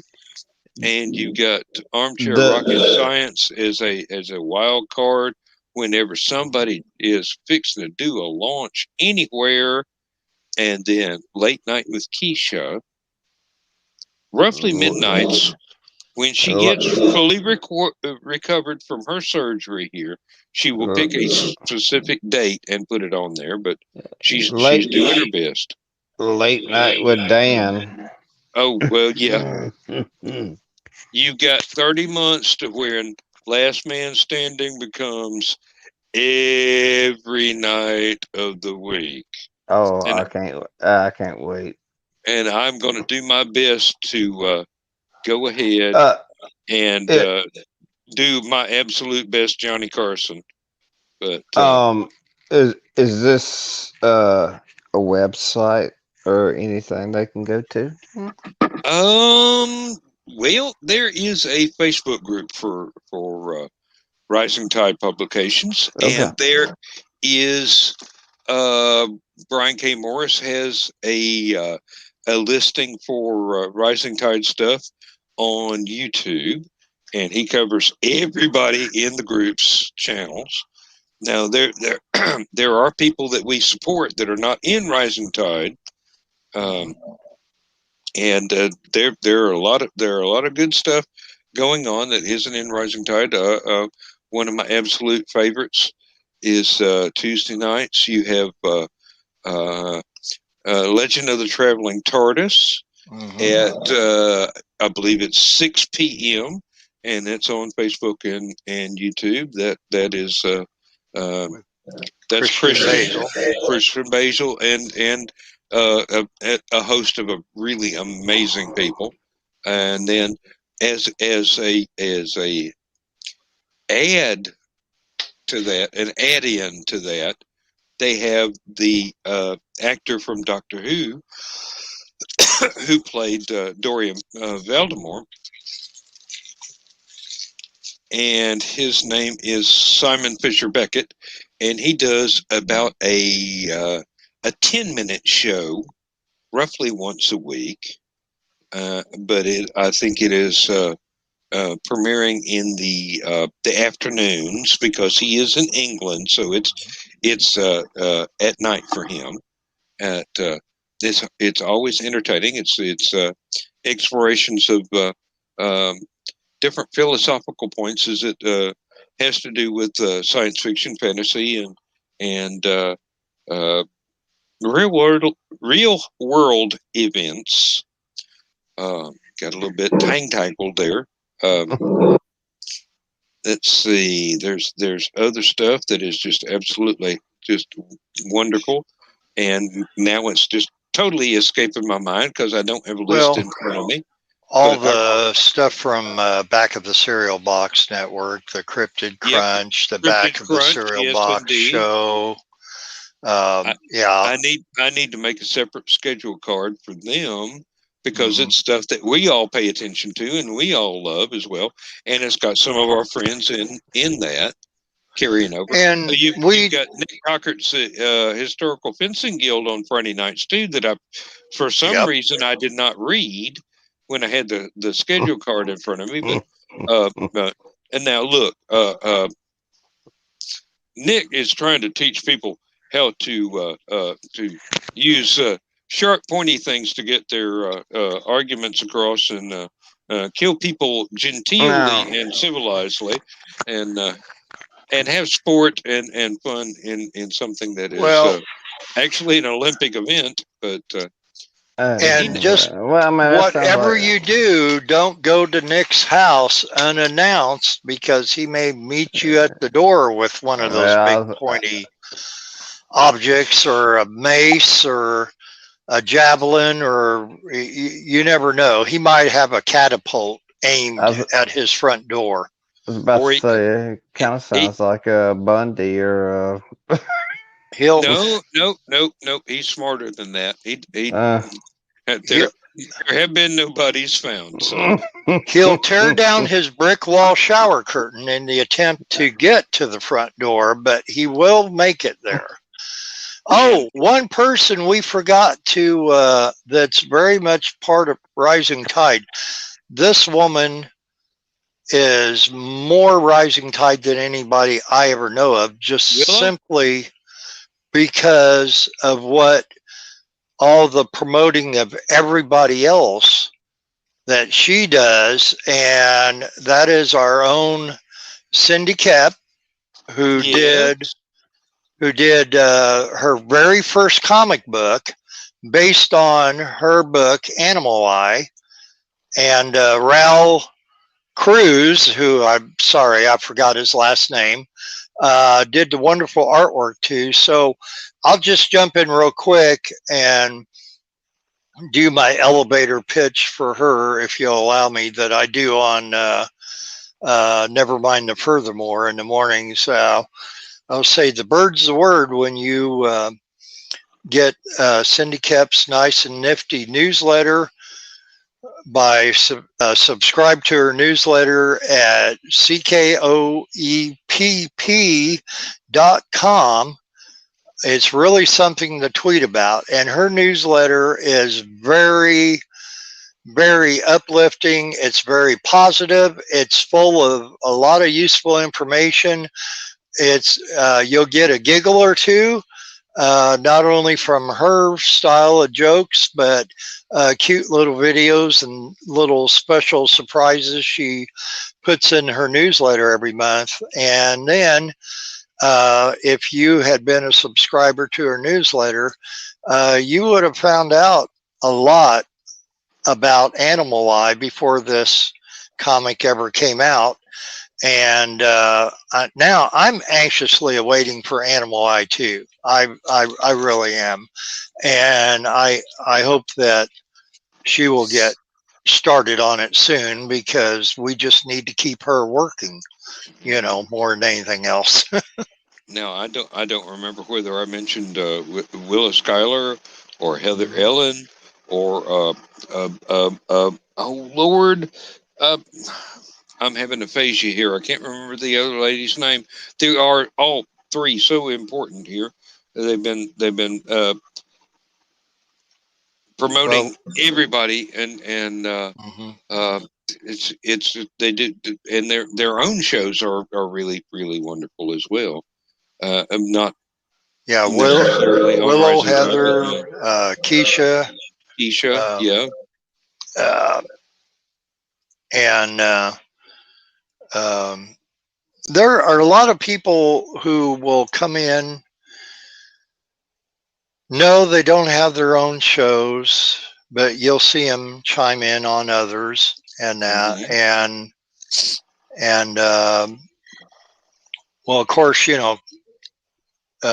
Grumpy Uncle Carl Witzman and Aunt Donna. Now they do, besides the green room, they do have the Uncle Carl's Secret Humor Group. Secret Humor Group that, he was doing a drunken rant. He still does that occasionally. Mm-hmm. And I hope he never stops that, because if it wasn't for the drunken rant, there never would have been a green room. And that's entirely true. It's you know, entirely true. and I usually miss his drunken rant because I'm usually at the auction or something when because I know he does that 1st prior to the green room. One of my favorite things from Drunken Rant was Grumpy Uncle Carl's Neighborhood. And he had that song that he played, and then the one that he played at the end of the show, and I actually looked that group up, which their name escapes me at the moment, and they had several catchy little tunes, but that one I really liked a lot. And but yeah, and Grumpy Uncle Carl's Neighborhood was usually, it was centered around something that either happened to him throughout the week, or he had some little story that he told, and I always look forward to that segment. Some weeks he would not have that segment, and of course I would give him 3 kinds of hell, and then the week after that he would have it again. But another thing that I look forward to, it's been put on the back burner because the skunk is getting more and more into his wrestling now, and becoming more and more successful there. But Scrubhouse videos, where they talk about science fiction horror movies, well, a lot more emphasis on the horror than science fiction, but same sort of thing. But he and drat, now the boy's name escapes me. I want to call him Aubrey for some reason. I know that's not right. Anyway, Scrubhouse videos is one of those things. I do hope that Skunk and his friends have time to get back into that. They've got a regular weekly movie night too that happens when Skunk is not busy wrestling. So that I don't know that that's broadcast. I think that's kind of a private party, but it carries on over into the Scrubhouse movie video reviews. So it's some fun stuff. Let's see. There's all kinds of people that we know and enjoy their shows and their streamcast, podcast, whatever you want to call them. They don't have to be on Rising Tide for us to go, hey, this is some good stuff. Go check it out. We're not trying to conquer the world here. Rising Tide or Back of the Cereal Box or any, the who Christian Basil's with, which hanging with Web Show. Yeah, and Legend of Traveling TARDIS. If you're a Doctor Who fan, you need to watch Christian show. That's all there is to it, and that's all I'll say. United Weather Network. I mean, come on over. Get that for your, get your feet wet. I will take care of all your weather needs. I still think you need to hook up with Stephanie Osborne so you can have the space weather as well as the Earth weather. You need to set that up for me. I don't know about setting it up. Just look her up and go, hey, I've got this thing. Mm-hmm. I've been reading what you do. Do you want to kind of collaborate? I've already got one collaboration with Space Weather. Amy Metz. I don't know if you've heard of her. No, I haven't. But she's about to move to Georgia. Actually, she's from Alabama. She lives in moving from Hawaii. That's going to be a climate change. Yeah. Well, yeah. Stephanie and Doc are up in Huntsville. Okay. And Stephanie is a former NASA scientist. She is an award-winning science fiction and fantasy author. She also writes true science books. And she's just absolutely amazing as somebody to listen to in a panel at a sci-fi convention. She's just enormously entertaining, just on any subject that you can get her talking about. Okay. Is I believe it would be a perfect fit for the two different directions that y'all go into to kind of overlap just a hair. Yeah. Yeah. Well, I agree. I mean, Well, she's got a space weather thing on Facebook. You can check that out and look and see what she does. She's space weather. She does tropical storms and things like that as what well. I was just about to say. Space weather contributes to earthquakes and Well, And yeah, everything. So Aurora Chris Walker Borealis. says that Stephanie will be at Hallowcon this year. Oh yeah, And he also asked if the UWN had a Facebook page. They have a Facebook group, Chris Facebook Walker. group. And while Dan and Josh were talking, I sent you an invite to the United Weather Network group. Bill's a There you moderator. Bill's a mod. So I'm not a mod, I'm a rocker. yeah. But anyway, so look for that so- invitation, Chris. You should have got it by now. If one of y'all send me her page or her, I would appreciate it. So I'll reach out. on the wrong computer right now, but let me see if I can. That's the trouble with using the iPad for Facebook and the Windows computer for email, and then everything else here. Let me see if I can. If I got a quick link to that. No, I sure don't. But let me do the search function here. I can't wait till I. What was her last name, Dan? Osborne, Osborn. I can't wait till I get my freaking computer. Oh. I see a Stephanie Osborne. Yes, this is her. So I'll request her friendship. Yeah, Josh, just go into the Facebook search and type in Stephanie Osborne.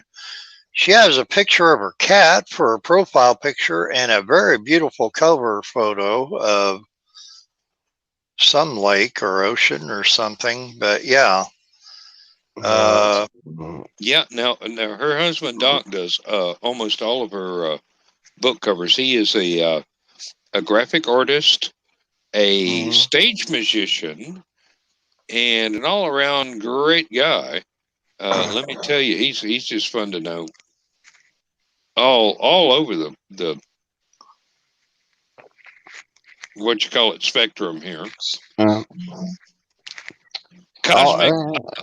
Osborne Cosmics Weather Report. Let me get this. All right, and click that there, and let's see. We'll come back over here, and I will put it in the comments. All weather people are fun. There you go. Oh, and now it's going to repeat a dozen times because I'm on Joe's account. Yeah.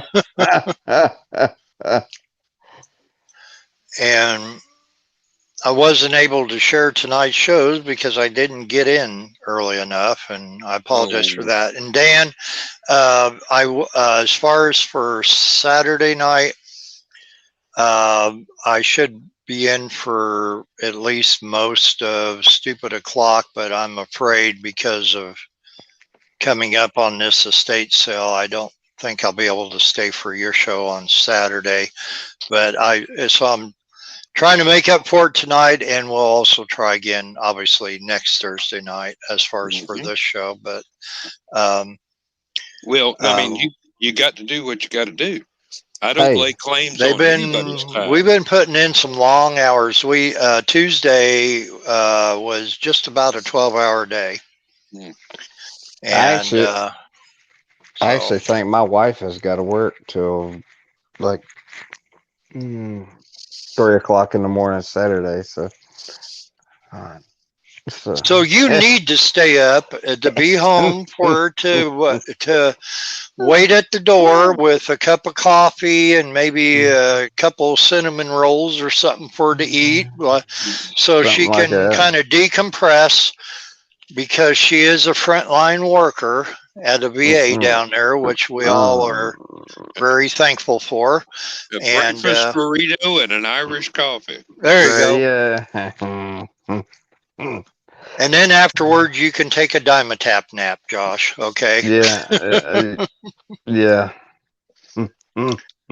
But Just make sure the kids and the pets are asleep before anything goes on.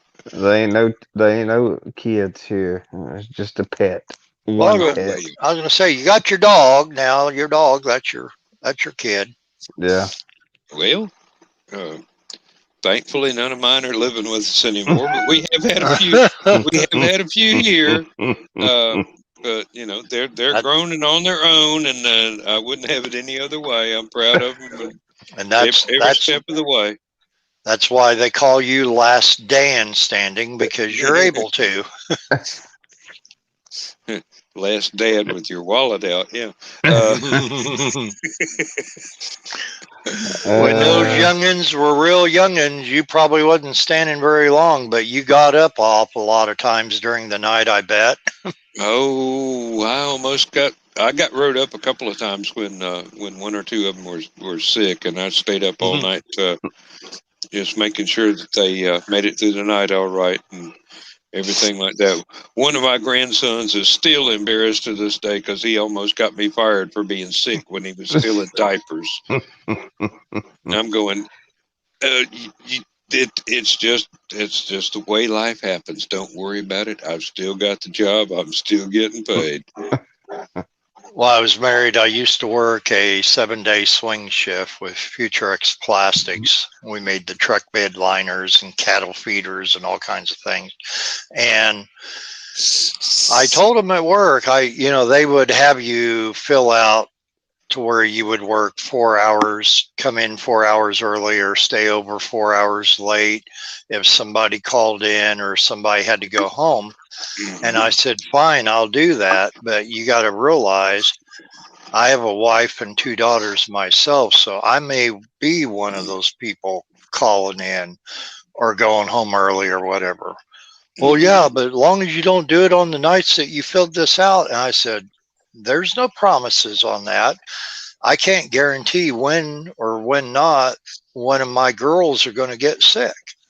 And if they get sick enough that we have to take them somewhere, I said, I will be calling you, because they are priority, Yep. And they said, well, this is your job. This is, Josh. Night, Josh. What? And I said, no, this is a job I found when I was looking for a job. I said, and believe you me, I can find another one. Yeah. Yep. Family is high priority. Always was with me. I don't know how corporate America got it into their heads that we are supposed to be on call 24/7 because they can't run a business intelligently and plan for emergencies because, it's not cost effective to have enough employees to do everything, even if somebody's out. That's my wife had to work. Well, like I told you, pre-show. Well, I don't know if you was in there or not, but I told Bill she had to work this morning, 3 o'clock. She had to go in at 3 o'clock this morning because they didn't have enough people staffed. And you're right, Chris. It is greed. Yep, it is absolutely. That's the reason why the workforce is too small The benefits are too small. The loyalty Is shit. basically, corporate America has lost sight of the fact that loyalty is a two-way street. If they want employees to be loyal to them, they have to be loyal to the employees as well. This is not a master-slave relationship. This is a mutual cooperation. I am renting my time Yep. with an option of making up for not being able to fulfill that particular part of the rental, but make it up later with something extra. And it doesn't mean that I'm here to be the instant emergency backup fill in because we're too lazy to hire somebody else. Mm-hmm. Because I somebody told else my is manager, out. yeah, I told my manager before in the past, he says, I said, well, I have to go home. I said, I'm not going to be able to stay. And they said, well, we asked you to stay. And I said, yes, but I didn't sign up for this night. And the person that signed up for it that was supposed to stay when the other person called in, they also called in. So, go to good old Bill, he'll stay. And I said, and I used to quite a bit. And then that's how come they would keep coming to me. Hey, well, Bill will stay, even though it wasn't one of the nights that he signed up for. And I had to put a stop to it because, once again, my family is expecting me tonight. Mm-hmm. Emergency or no emergency, and that I will be home. And he said, well, the guy that was supposed to work when the other guy called in, he called in too. And I said, how about that? And I said, well, then who's going to be taking his place. Well, that's what we asked you to do. And I'm not going to do it. So that means you get to do it. That's this guy was the shift lead. And I said, if you can't allocate this to other people and that, you got to step up and do it yourself. And this particular shift lead kind of needed to step up anyway, because he was, well, when we worked on third shift, there was none of the big wigs there then like there were on first shift. So people could get by with more things. And this shift lead, he turned around and disappear after a couple hours into the night. We wouldn't see him for like 3 or 4 hours. Finally, somebody found out what he was doing. He was going back to the grinding room where we would take back these big, huge boxes, cardboard boxes on pallets that had scrap plastic that needed to be grinded up and then mixed up with material to make, a new blend. And this guy was crashing in one of these big boxes to where nobody could see him. So I won't say who it was because I'm not a tattletale, but I'll say that because it was so noisy back in the grinding room, you have all these grinders grinding up plastic, and you got to wear headphones back there because you'll lose your hearing in a heartbeat. And this guy's back there sleeping in one of these boxes. Somebody went back on a heister. Does he got one eye? Yeah, somebody went back on a heister and they grabbed the pallet that this guy was sleeping in the box, and they raised him up about 20 feet in the air and put him on about 5 other pallets of boxes and set him up there and then left. And finally everybody's, where's the shift lead at? Where's the shift lead? It's the, it's almost, our shift's almost over. He's gone. And finally somebody walks back into the grinding room, and even though the grinders are so loud, they hear somebody, hey, get me down, hey. And they look up, and there he is, 20 feet in the air. These boxes would come, they were 1,000-pound boxes of plastic pellets. And depending on what it is that you were making would be the what type, but they're huge boxes. What you could attribute it to is if you go to Lowe's or Menards, and in the autumn they'll have the big huge cardboard boxes on pallets that are full of pumpkins, stuff like that for Halloween.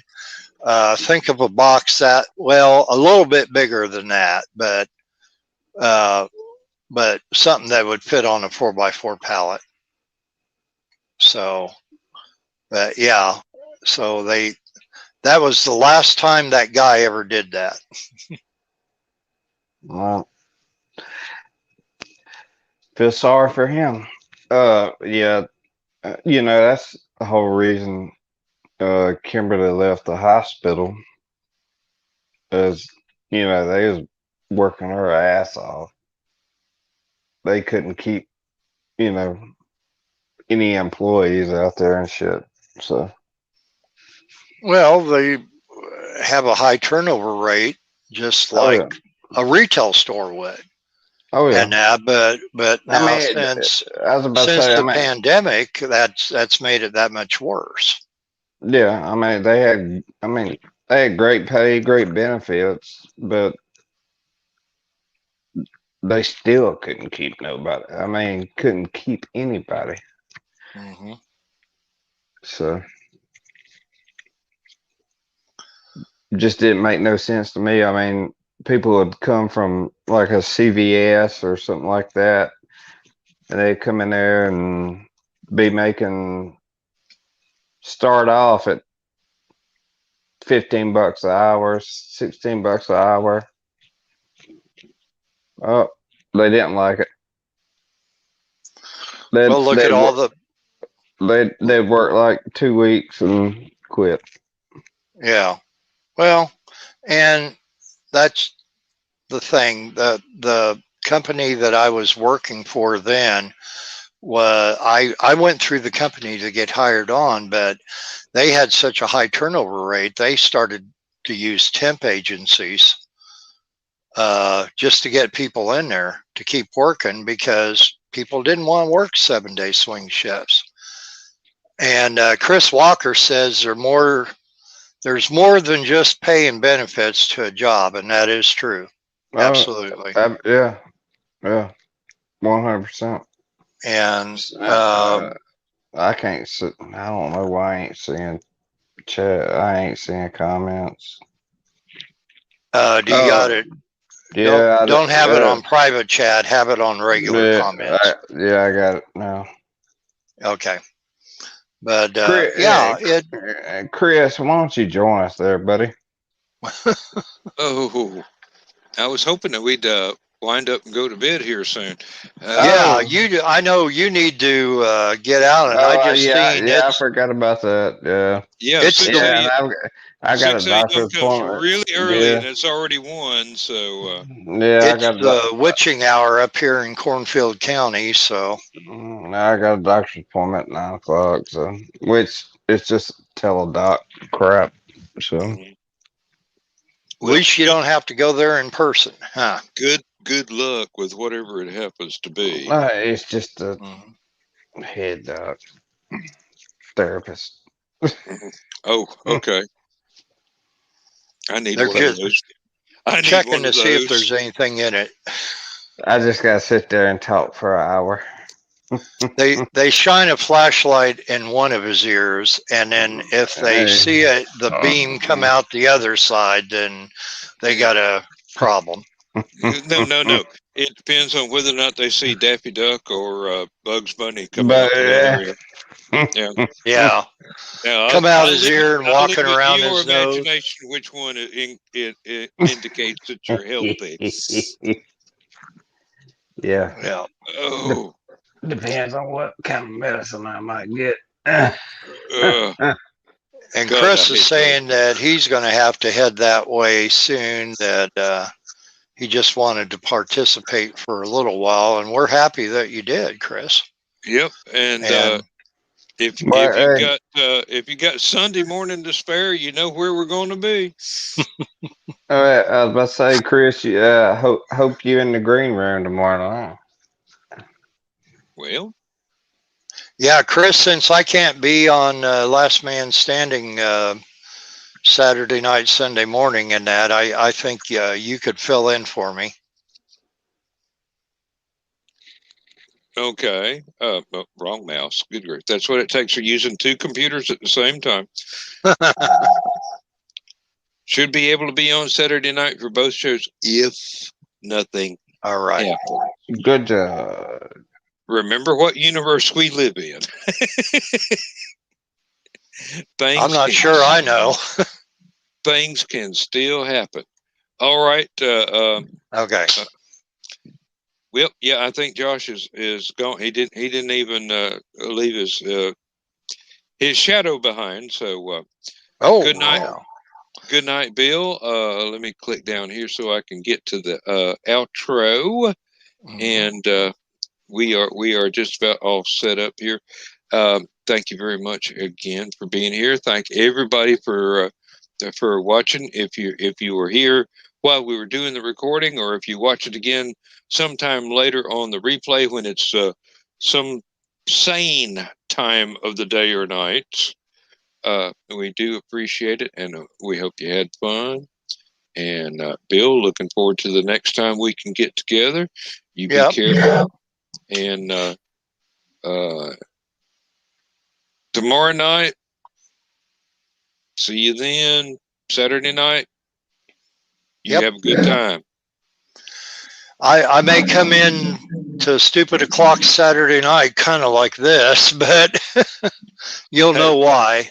Oh yeah, and yep. but don't work yourself too hard. Yeah, well, same to you. Don't work yourself too hard. Chris, good night to you as well, and everybody else who was out there tonight. I really appreciated all their comments too. And that, Yeah, but definitely. Everybody contributes to the show, whether you hear or just talking in the comment section. Yeah, and thank you very much for making it a better show. But have a good night, and bye con Dios, everybody. Good night, y'all. All right. And here we come to the close of another Last Man Standing. Man, when I retire, this is going to become an everyday thing. And y'all are going to get so tired of me smarting off in the middle of the night.